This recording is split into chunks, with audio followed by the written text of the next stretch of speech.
বিসমিল্লাহির রহমানির রহিম। আমি এখন আসছি মসজিদে কুবা। আমার পিছিয়ে দেখতে পাচ্ছেন প্রিয় নবী হযরত মুহাম্মদ সাল্লাল্লাহু আলাইহি ওয়াসাল্লাম যখন হিজরতে আসেন তখন তিনি এই মসজিদে কুবা সর্বপ্রথম তিনি নামাজ আদায় করেছিলেন এবং এই মসজিদটা একটি প্রাচীন মসজিদ।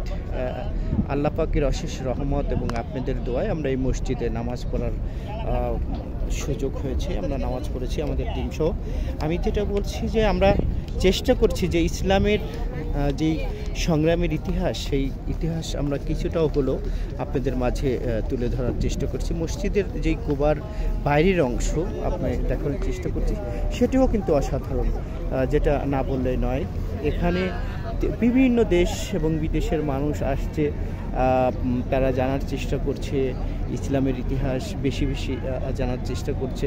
আমরা আজকের যেই সফর, এই সফরের প্রথম আমরা এই মসজিদে কুবাতে এসেছি।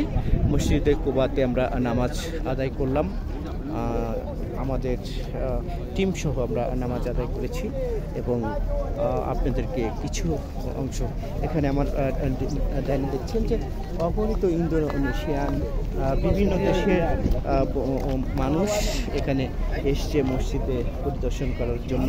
এই যে আমাদের টিমের খোকন ভাই আছেন, আমাদের টিমের সালাম ভাই আছেন, আমাদের টিমের সবচেয়ে ছোট বন্ধু যিনি ইসলামের প্রতি এতটা ভালো এবং মায়া ছোটকাল থেকে, কিন্তু তোমার যে বয়স, সেই বয়সে তুমি এসেছো, আমরা তোমার থেকে অনুপ্রাণিত হচ্ছি এবং তোমার বন্ধু যারা আছে জুনিয়র, তারাও তোমার থেকে অনুপ্রাণিত হবে। আমি যেটি বলতে যাচ্ছি প্রিয় দর্শক, আমরা আজকের যে প্রথম যেই সকালের যে সফর, এই সফর শুরু হলো যে আমাদের বিশ্বনবী হযরত মুহাম্মদ সাল্লাল্লাহু আলাইহি ওয়াসাল্লাম হিজরতের মদিনায় যখন আসেন, প্রথম এই মসজিদটা হলো অনেক প্রাচীন একটি মসজিদ। এই মসজিদে তিনি নামাজ আদায় করেছিলেন, মসজিদে কুবা।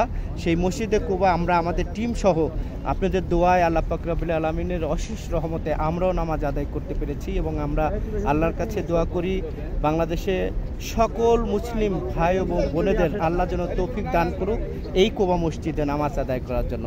ভালো থাকবেন।